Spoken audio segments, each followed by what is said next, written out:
Hi ಎಲ್ಲರೂ ಹೆಂಗಿದ್ರಿ ಮರ್ರೆ ಎಲ್ಲರೂ ಆರಾಮಿದ್ರಿ ಅಂತ ಹೇಳಿ ಅಂದ್ಕೊಂಡಿದ್ದೆ.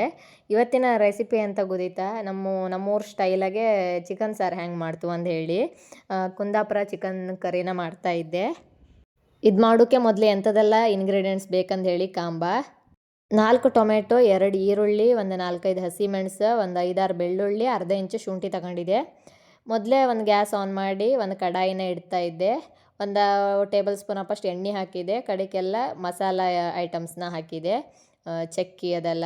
ಕಡೆಗೆ ಒಂದು ಟೇಬಲ್ ಸ್ಪೂನ್ ಅಪ್ಪಷ್ಟು ಕೊತ್ತಂಬರಿ, ಕಡೆಗೆ 8ರಿಂದ 10 ಮೆಣಸು, 4 ಬೆಳ್ಳುಳ್ಳಿ, ಕಡೆಗೆ ಒಂದು ಅರ್ಧ ಇಂಚ್ ಅಪ್ಪಷ್ಟು ಶುಂಠಿನ ಹಾಕಿ ಒಳ್ಳೆ ಮಾಡಿ ಫ್ರೈ ಮಾಡ್ಕೊಳಕ. ಹಸಿ ವಾಸನೆ ಎಲ್ಲ ಹೋಯ್ಕ. ಕಡೆಗೆ ಮೆಣಸು ಲೈಕ್ ಮಾಡಿ ಡ್ರೈ ಆಯ್ಕ. ಕಡೆ 1 ಕಪ್ ಅಪ್ಪಷ್ಟು ಕಾಯಿ ತುರಿನ ಸೇರಿಸ್ಕೊತ ಇದ್ದೆ. ಕಾಯಿ ತುರಿ ಎಲ್ಲ ಕಾಯಿನ ಕಟ್ ಮಾಡಿ ಸೇರಿಸ್ಕೊತ ಇದ್ದೆ. ಕಡೆಗೆ 1 ಟೇಬಲ್ ಸ್ಪೂನ್ ಅಪ್ಪಷ್ಟು ಅರಿಶಿಣ, ಕಡೆ ಒಂದು ಲಿಂಬೆಹಣ್ಣು ಗಾತ್ರದಷ್ಟು ಹುಣಸೆ ಹಣ್ಣನ್ನು ಸೇರಿಸ್ಕೊತ ಇದ್ದೆ. ಎಲ್ಲದೂ ಲೈಕ್ ಮಾಡಿ ಫ್ರೈ ಮಾಡ್ಕೊಳ್ಳಿ. ಈಗ ಒಂದು ಮಿಕ್ಸಿ ಜಾರ್ ತಗೊಂಡು ಮಾಡಿರುವಂಥ ಫ್ರೈ ಮಾಡಿ ಇಟ್ಕೊಂಡಿನಲ್ಲ ಎಲ್ಲದನ್ನು ಈಗ ಸೇರಿಸ್ತಾ ಇದ್ದೆ. ಬಿಸಿ ಆರ ಮೇಲೆ ಮಿಕ್ಸಿ ಗ್ರೈಂಡ್ ಮಾಡ್ಕೊಳ್ಳಿ, ಇಲ್ಲ ಅಂತ ಹೇಳಿದ್ರೆ ಪ್ರಾಬ್ಲಮ್ ಆಗ್ತಾ.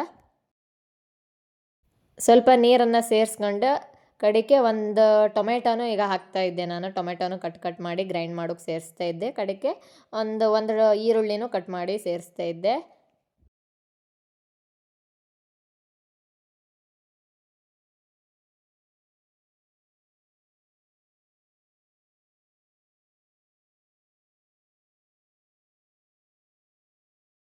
ಈಗ ಮಸಾಲ ಎಲ್ಲ ಒಳ್ಳೆ ಮಾಡಿ ಗ್ರೈಂಡ್ ಮಾಡಿ ಆಯ್ತಾ.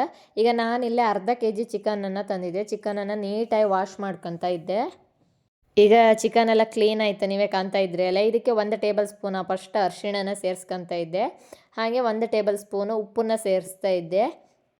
ಚಿಕನನ್ನು ಲೈಕ್ ಮಾಡಿ ಮಿಕ್ಸ್ ಮಾಡಿ ಮ್ಯಾರಿನೇಟ್ ಮಾಡಿ ಒಂದು ಸೈಡ್ ಇಡಿ. ಸ್ವಲ್ಪ ಹೊತ್ತು ಅರಿಶಿಣ ಮತ್ತು ಉಪ್ಪೆಲ್ಲ ಕರೆಕ್ಟ್ ಹಿಡೀಲಿ ಚಿಕನಿಗೆ. ಈಗ ಒಂದು ಪಾತ್ರೆನ ತಗೊಂಡಿದ್ದೆ. ಪಾತ್ರೆ ಸರಿಯಾಗಿ ಕಾದ್ರ ಮೇಲೆ ಒಂದು 2 ಟೇಬಲ್ ಸ್ಪೂನ್ ಫಸ್ಟ್ ಎಣ್ಣೆನ ಸೇರಿಸ್ಕೊತ ಇದ್ದೆ. ಎಣ್ಣೆ ಕಾದ್ರ ಮೇಲೆ 2 ಚಕ್ಕಿ, ಕಡೆಗೆ 4ರಿಂದ 5 ಹಸಿಮೆಣಸು, ಕಡೆಗೆ 1 ಈರುಳ್ಳಿನ ಕಟ್ ಮಾಡಿ ಇಟ್ಕೊಂಡಿದ್ದೆ, ಅದನ್ನು ಈಗ ಸೇರಿಸ್ತಾ ಇದ್ದೆ. ಕಡೆಗೆ ಒಂದು 2 ಟೊಮೆಟೊನ ಕಟ್ ಮಾಡಿಟ್ಟಿದ್ದೆ, ಅದನ್ನು ಈಗ ಹಾಕ್ತಾ ಇದ್ದೆ. ಎಲ್ಲ ಲೈಕ್ ಮಾಡಿ ಮಿಕ್ಸ್ ಮಾಡ್ಕ. ಈರುಳ್ಳಿದ ಸ್ಮೆಲ್ಲೆಲ್ಲ ಹೊಯ್ಕ, ಹಸಿ ಸ್ಮೆಲ್. ಹೀಗೊಂದೇ ಅಲ್ಲ, ಇನ್ನೊಂದು 2-3 ಟೈಪ್ ಆಗೋ ಚಿಕನ್ ಸಾರು ಮಾಡೋಕತ್ತ. ಕೆಲವು ಟೈಮ್ ಎಂತ ಹೇಳಿದ್ರೆ ಕಾಯಿ ಹಾಲು ಇತ್ತಲ್ಲ, ಅದನ್ನು ಹಾಕಿಯೋ ಚಿಕನ್ ಸಾರು ಮಾಡೋಕತ್ತ. ಅದೊಂದು ಹಿಂದಿನ ವೀಡಿಯೋದನ್ನು ಆಲ್ರೆಡಿ ಮಾಡಿದೆ.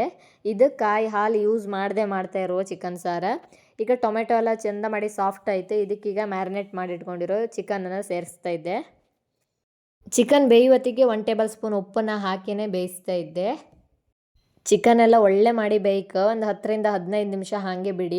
ಈಗ ನೀವೇ ಕಾಣ್ತಾ ಇದ್ರಲ್ಲ, ಚಿಕನ್ ಎಲ್ಲ ಒಳ್ಳೆ ಮಾಡಿ ಬೆಂದಿತ್ತು. ಈಗ ಗ್ರೈಂಡ್ ಮಾಡಿ ಇಟ್ಕೊಂಡಿನಲ್ಲ, ಆ ಮಸಾಲೆನ ಸೇರಿಸ್ತಾ ಇದ್ದೆ. ನೀವು ಸ್ವಲ್ಪ ನೀರು ಬೇಕಾದ್ರೆ ಸೇರಿಸ್ಕೊಳ್ಳಿ. ನಾನೊಂದು ಸ್ವಲ್ಪ ಗ್ರೈಂಡ್ ಮಾಡಿ ಇಟ್ಕೊಂಡಿರೋದನ್ನ ನೀರಿತ್ತಲ್ಲ, ಅದನ್ನೇ ಸೇರಿಸ್ಕೊತ ಇದ್ದೆ. ಸಾರಿಗೆ ಜಾಸ್ತಿ ನೀರು ಹಾಕೋಕಾಯ್ಬೇಡಿ, ಮತ್ತು ಸಾರನ್ನ ಜಾಸ್ತಿ ದಪ್ಪನೂ ಮಾಡೋಕಾಯ್ಬೇಡಿ, ಲೈಕತ್ತಿಲ್ಲ. ಕರೆಕ್ಟ್ ಕಣ್ಕಣಿ, ನೀರು ಹಾಕೋತೆ ಹದ ಹೆಂಗಂತ ಹೇಳಿ ಕರೆಕ್ಟ್ ಕಂಡು ಹಾಕಿ. ಈಗ ಇದಕ್ಕೆ ಚಿಕನ್ ಮಸಾಲ ಪೌಡ್ರನ್ನ ಸೇರಿಸ್ತಾ ಇದ್ದೆ.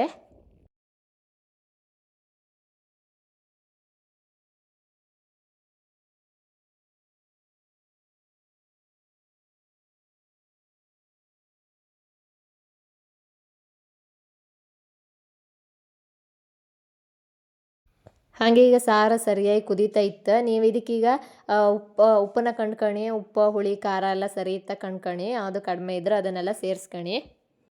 ಇವತ್ತಿನ ಚಿಕನ್ ಸಾರು ರೆಸಿಪಿ ನಿಮ್ಗೆಲ್ರಿಗೂ ಇಷ್ಟ ಆಯ್ತು ಅಂತ ಹೇಳಿ ಅಂದ್ಕೊಂಡಿದ್ದೆ. ಹಾಗೆ ನೀವು ಎಲ್ಲರೂ ಒಂದು ಸಲ ಟ್ರೈ ಮಾಡಿ ಹೆಂಗಿತ್ತು ಅಂತ ಹೇಳಿ ಕಮೆಂಟ್ ಮಾಡಿ. ಇದು ಇವತ್ತಿನ ವಿಡಿಯೋ ಆಯಿತು. ನಿಮ್ಗೆಲ್ರಿಗೂ ಈ ವಿಡಿಯೋ ಇಷ್ಟ ಆಯ್ತು ಅಂತ ಹೇಳಿ ಅಂದ್ಕೊಂಡಿದ್ದೆ. ಯಾರೆಲ್ಲ ಚಾನಲ್ನ ಸಬ್ಸ್ಕ್ರೈಬ್ ಮಾಡಲಿಲ್ಲ, ಪ್ಲೀಸ್ ಚಾನಲ್ನ ಸಬ್ಸ್ಕ್ರೈಬ್ ಮಾಡಿ. ಹಾಗೆ ವಿಡಿಯೋನ ಲೈಕ್ ಮಾಡಿ, ಶೇರ್ ಮಾಡಿ. ಮುಂದಿನ ವಿಡಿಯೋದಲ್ಲಿ ಮತ್ತೆ ಸಿಗ್ತೆ. Thank you.